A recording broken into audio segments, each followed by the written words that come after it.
wabarakatuh. Selamat pagi anak-anak. Bertemu lagi dengan saya pada mata pelajaran IPS. Pada pertemuan kedua ini, kita akan memahami mengenai kebijakan-kebijakan yang dilakukan oleh pemerintah negara-negara ASEAN dalam menghadapi pandemi COVID-19. Sebelum belajar, mari kita berdoa terlebih dahulu. Berdoa dimulai. Berdoa selesai. Nah, anak-anak, apa kabarnya hari ini? Semoga kalian baik-baik saja ya. Kita akan mempelajari mengenai kebijakan pemerintah negara-negara ASEAN dalam menghadapi COVID-19. Nah, sebelumnya kalian sudah memahami bagaimana pandemi COVID-19 ini bisa sampai ke negara-negara di kawasan ASEAN. Salah satunya kita akan mempelajari bagaimana proses penyebarannya ya.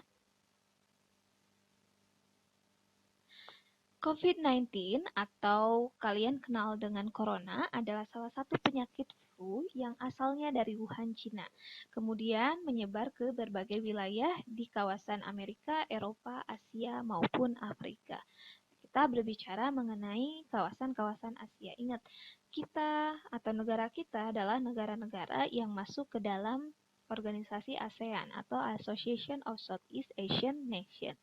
Karena pandemi COVID-19 ini pada akhirnya negara-negara di kawasan Asia Tenggara harus mengeluarkan kebijakan-kebijakan terutama dalam kebijakan kesehatan.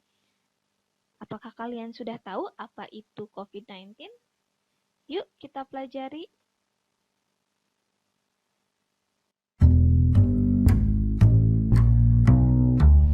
...2020 baru dimulai dan dunia udah diserang banyak banget masalah. Banjir parah, Iran lawan Amerika, TikTok yang kembali berjaya, legenda basket yang meninggal dunia, dan hingga kalah heboh serangan virus mematikan yang bikin dunia kayak kebakaran jenggot, coronavirus.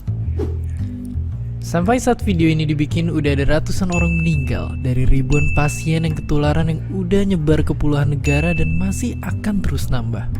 Oke, pertanyaannya, jadi sebenarnya seberapa bahayakah virus ini?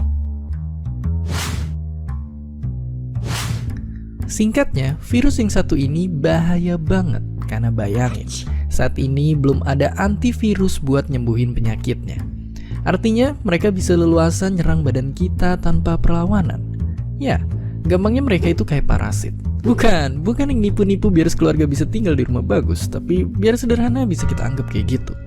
Wabah virus yang masuk ke tubuh manusia nipu sistem imun kita biar nggak nyerang diri mereka. Mereka masuk ke sistem pernapasan kita dan dalam kasus yang parah nyebabin radang di kedua paru-paru kita. Dan orang-orang yang dari awalnya emang kondisinya nggak sehat bakalan ada potensi meninggal. Tapi dari mana virus ini sebenarnya datang?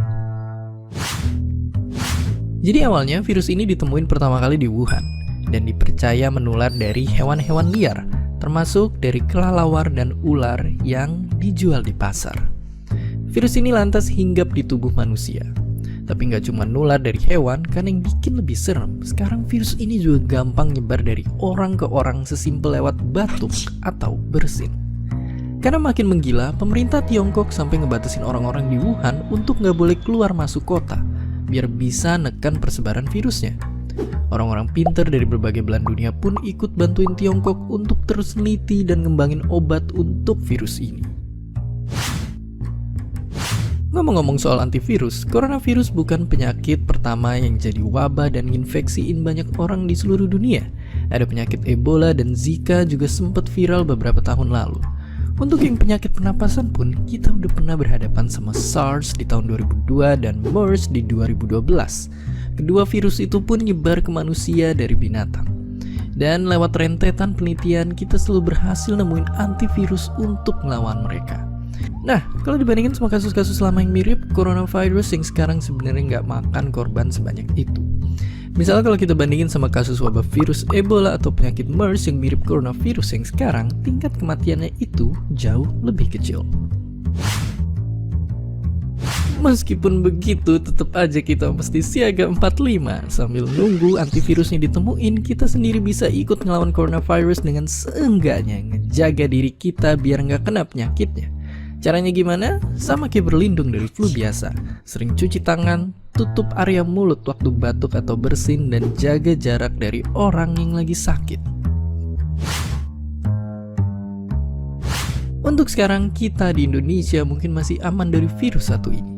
Tapi faktanya banyak yang gak bernasib sama, termasuk ratusan mahasiswa dan warga Indonesia yang lagi ada di sana. Dan kita juga perlu terus waspada biar nggak kemakan berita-berita palsu yang udah nggak kehitung jumlahnya. Dan seperti biasa, terima kasih. Terima kasih udah nonton Kok Bisa. Punya pertanyaan lagi? Tulis aja di kolom komentar di bawah. Keep asking and stay curious.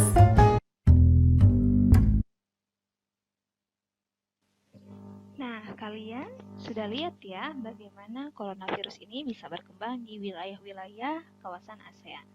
Lalu kebijakan apa yang diambil oleh negara-negara di kawasan ASEAN untuk melindungi warga negaranya? Dari kompas.com, Ibu menemukan bahwa yang pertama yang dilakukan oleh negara-negara ASEAN adalah memperkuat kerjasama melawan COVID-19, di antaranya saling tukar informasi, kemudian pengembangan penelitian, pengembangan klinis, treatment, dan lain-lain.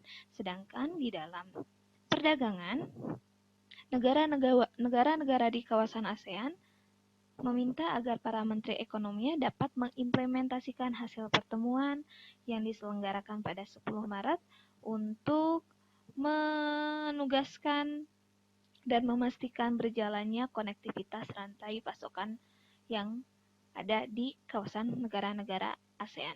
Nah, jadi itu adalah salah satu kebijakan yang diambil oleh para pemangku kebijakan di kawasan Asia Tenggara, khususnya negara-negara yang masuk ke dalam organisasi ASEAN.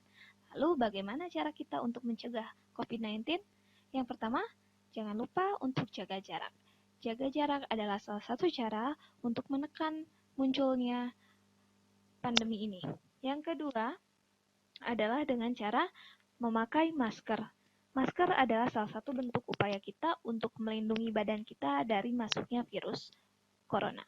Dan jangan lupa cuci tangan sebelum makan ataupun sesudah beraktivitas.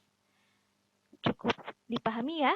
Terima kasih atas perhatiannya. Sampai jumpa lagi pada pertemuan selanjutnya. Assalamualaikum warahmatullahi wabarakatuh.